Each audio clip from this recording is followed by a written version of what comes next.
Hi everyone. Have you gone through the essay She Conquered Everest? I hope so. Watch the video several times and read the textbook also. Can you make an introduction to the essay She Conquered the Everest?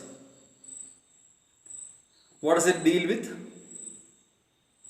The introduction should contain the name of the author, then from where it is taken, then content. These three things should be there in the introduction. Mind you, do you remember how to write an annotation? I already explained.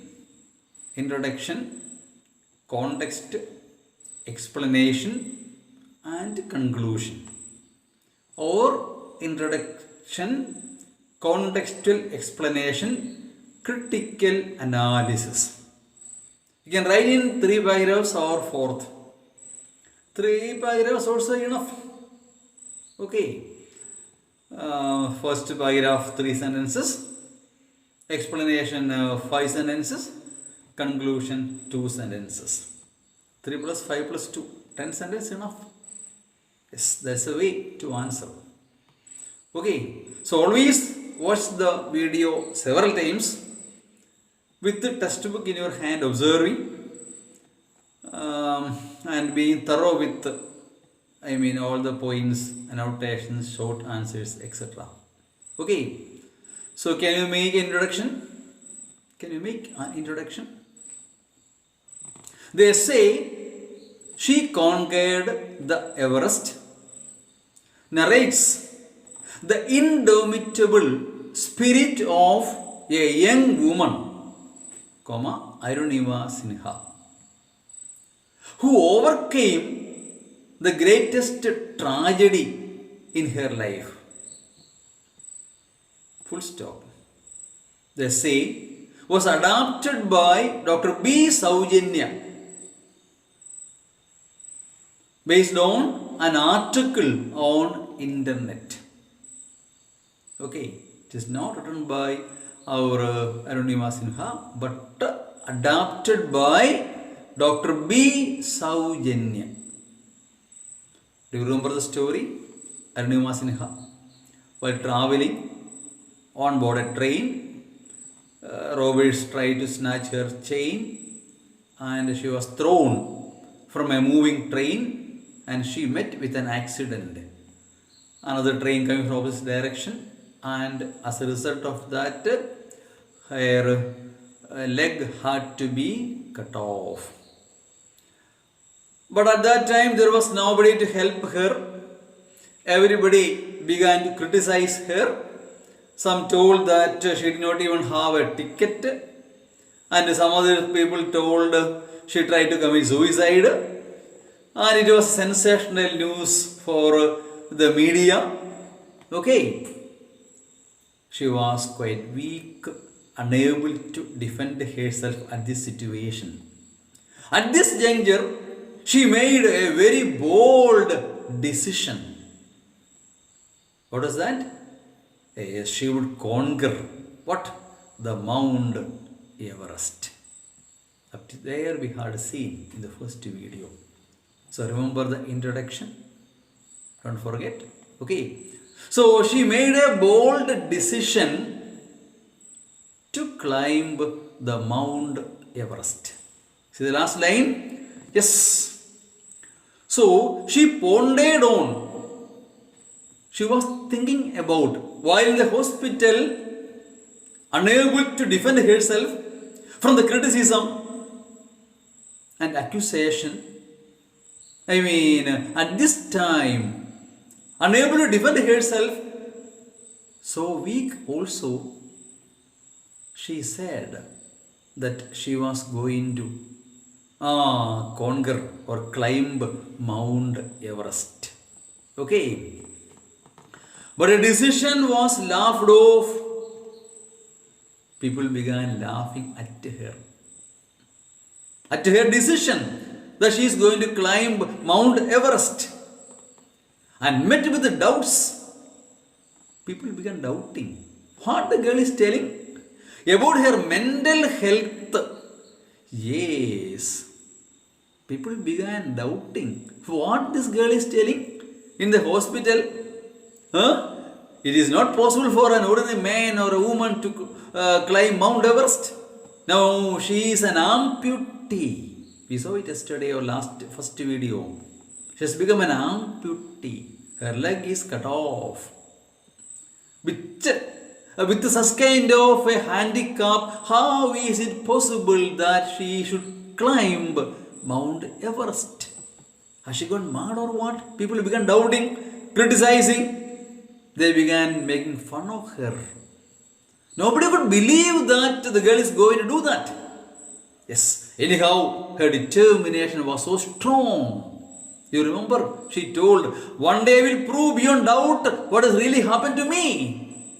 When everybody criticized her, she said with a strong determination, I will prove beyond doubt what really had happened to me. That is a determination, mental strength of the mind. The most powerful thing in the world is our mind. Our mind should be strong. Is it not so? The most powerful thing in the world is our mind. Strength of the mind, nobody can conquer. The strength of the mind, nobody can conquer. That is why Mahatma Gandhi was able to fight an empire where the sun never sets. Is it not so? By his non-violence, not by taking weapons. The strength of his mind, non-violence. Yes, many methods were followed, but it proved to be the strongest because his mind was so strong. A positive effect. It can go negative also. Adolf Hitler, so strong he was. It is the strength of his mind, not of his soldiers or anything else. So what a determination is that of Arunima Sinha. She said, I would prove beyond doubt what really had happened to me. But people around began to doubt her mental strength. Okay. While most amputees, generally amputated people, require months or years to get, acclimated. Means get used to or get accustomed to. Once your arms or legs are cut off, it takes many months of training to get used to live a normal life. Yes, to their prosthetic limbs. So artificial. So one leg was cut off, she bought an artificial limb and she got training to use it and she began using that. To take many weeks and even months, sometimes years also, to get used to get accustomed to walking or moving with artificial limbs. Arunima started to walk in 2 days. Can you believe? She began walking with that artificial limb, artificial leg within 2 days. She understood the power of mind over body. This is what I was telling. She understood the power of the mind over the body. Yes, the power of the mind. If our mind is strong, nobody can defeat. If our mind is strong, no force in the world can defeat us. The strength of the mind, the power of the mind. She really realized the power of the mind over the body. Yes. Straight out of the hospital. Once she came out of the hospital, she went to see, Bajendri Pal, the first Indian woman to climb, the Everest. She was the first Indian woman to climb the Everest. Our Arunima Sinha was the first amputee. Okay, not the first one ever. First amputee. Yes. So, Bajendri Pal was the first Indian woman to climb the Everest. Apart from her immediate family, of course, her family supported her in her attempt to climb Mount Everest.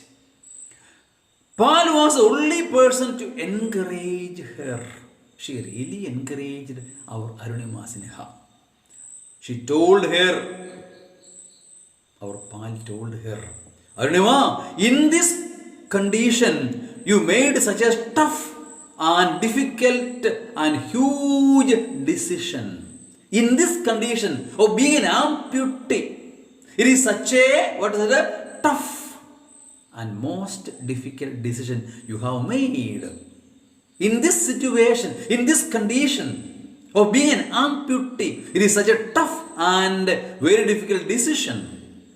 Now that you have already conquered your inner Everest, there is an Everest in your mind. As you have made a strong decision, you have already conquered your inner Everest. That is what every one of us learned from this story. For attaining great things, first you must conquer your mind. To undertake the sacrifices required, to be bold and determined, first you have to conquer the mountain in your mind.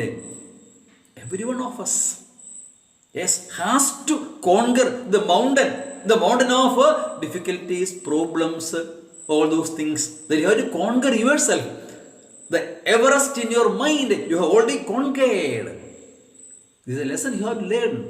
Yes, already conquered your inner Everest. Now you need to climb the mountain only to show the world.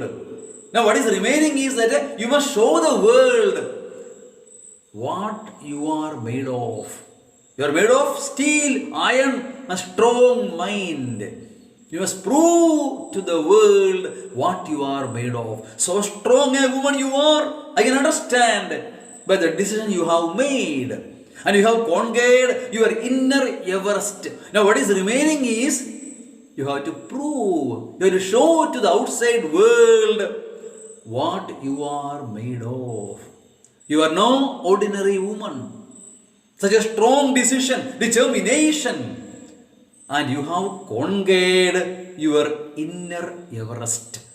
There is a mountain of, hesitation, difficulties, doubts. Doubts would be there always, okay? So many would discourage, criticize. Many hindrances might be there that you have to conquer first. So you have conquered your inner Everest. Now what is remaining is that you must show the world, prove to the world what you are made of. Yes, Arunima did a basic course from the Nehru Institute of Mountaineering. She must learn how to undertake mountaineering. This is not an easy task. So she had undertaken a course, attended a course from the Nehru Institute of Mountaineering, the best school of its kind in Asia. It is the best of its kind in Asia. It also supported her with a grant. Those undertaking mountaineering, they provide with a grant. Then the Tata Steel provided her with a generous scholarship. Tata, Tata Industries. Okay. They provide her with a scholarship, financial aid. This was followed by 18 months of rigorous training. 18 months, 1.5 years of rigorous, very hard training. How to climb the mountain, what routine should be followed. Several things had to be learned. Rigorous training, very hard training. She climbed smaller. First she began climbing smaller but no less dangerous mountains. Means equally dangerous. All mountains are dangerous to climb. So she began climbing smaller mountains. Not easy but equally dangerous. Had a couple of near-death experiences. Many experiences. A couple of them were so critical, vital. That might have caused death also. You see, couple of near-death experiences. Not exactly death, it might cause very dangerous experiences. And underwent mind numbing. Numbing means become very cold as snow. Mind numbing as hosting tiresome spirit-crushing pain. She had to undertake all these things. Of course, she was an amputee, walking with artificial limbs. That is the most important of all. She underwent a training and she began climbing smaller mountains at first. Let us continue. Even normal people face harsh difficulties. Even normal people would face very harsh difficulties while launching expedition to the Everest. While they make their expedition to the Everest. For Arunima, it was more painful. Being an amputee, it was more painful for Arunima Sinha. The ankle and heel of her prosthetic leg, artificial leg, the ankle and heel, would swell, means twist. Artificial leg, now you can understand. Yes, causing to lose her grip often. So she won't be able to get the balance, the grip. She would lose very often. Any pressure on her right leg would send spasms of acute, intense pain. See, any pressure, suppose other leg gets some pressure, it will be reflected on the artificial leg also. It would send acute and intense pain. She had to undergo that. Yes. The fourth camp, 3,500 feet to the summit, to the top of the mountain. The fourth camp, en route to the peak, on the way to the peak is called a death zone. Most dangerous. That area is called death zone because many would not come back. Many would go, but few would come back. Yes. Some days snowstorms would be there. Nobody can help. If you are caught up in that snowstorm, gone forever. No proof also where you are gone. It happens very often. Adventurous people would go mounting many peaks, but very often death happens. Yes, death zone, notorious for notoriety, famous for bad things. Means many people have died there. Notorious for the number of lives it has claimed. This place has claimed a good number of lives. Means many have lost their life there. See, it is notorious for the death that happens there. She saw bodies of people lying around. Why still bodies? Because the body will not get decayed. See, suppose you fall down there and die, because there is no question of bacteria. As you go up and up, you have to carry oxygen cylinder. Is it not so? So no bacteria or virus or anything can remain there in that too cold -degree climate. So there is no question of decay, etc. So the body will remain as it is there. Even after many years, it will remain there. That's what. Not yesterday or a few days before. Those who went there and got an accident and lying dead, nobody is going to bring it back. Who is going to bring it back? It happens some days. Suppose other friends are there with him, it happens. But very often, those who are caught in snowstorms, etc., their bodies would be scattered around. And after many years, somebody else goes there, they would find the dead body still there. But from there to bring it back is not possible. It might happen, death might have happened even many years. Yes, as there is no oxygen and the mountaineers are going with oxygen cylinders, the decay won't happen there. Yes. Okay. So, where is that? She saw bodies of people lying around. She saw many dead bodies around. Yes.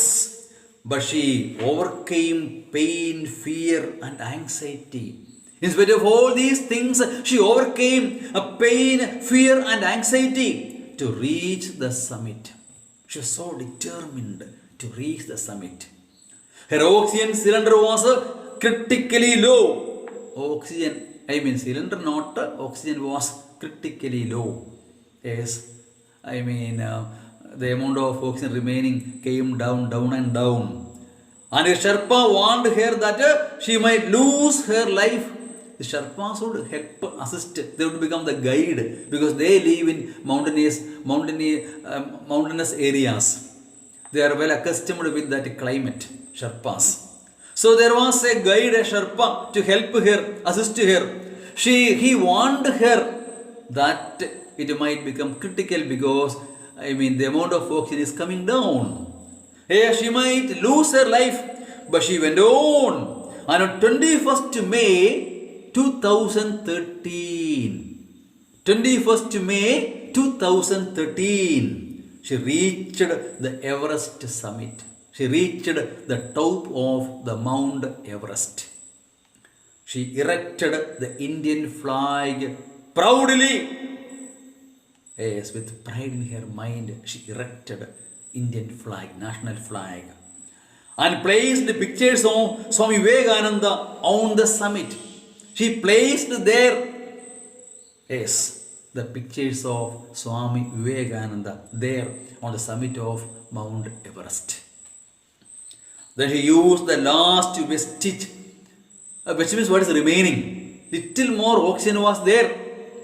Of her oxygen to take pictures and videos on the peak. It happens only once in a lifetime. She won't be able to go every day or at least a second time. May not be possible. Yes. So she took photographs of all the things that she saw there. You see? Okay. On the peak, she knew she was probably going to die. She understood that the danger is very near. She might even lose her life. 50 steps later, her oxygen was finished. After some time, the oxygen was completely exhausted. Yes. As she lay suffocating and gasping for breath, she could not breathe. Oxygen was not there. Suffocating, getting stuck, suffocated, pressurized. Because of lack of oxygen, unable to breathe. Luckily, she came across an extra cylinder of oxygen. Fortunately enough, she found an extra cylinder of oxygen. Maybe somebody might have left it out as they had enough to climb down after reaching the summit.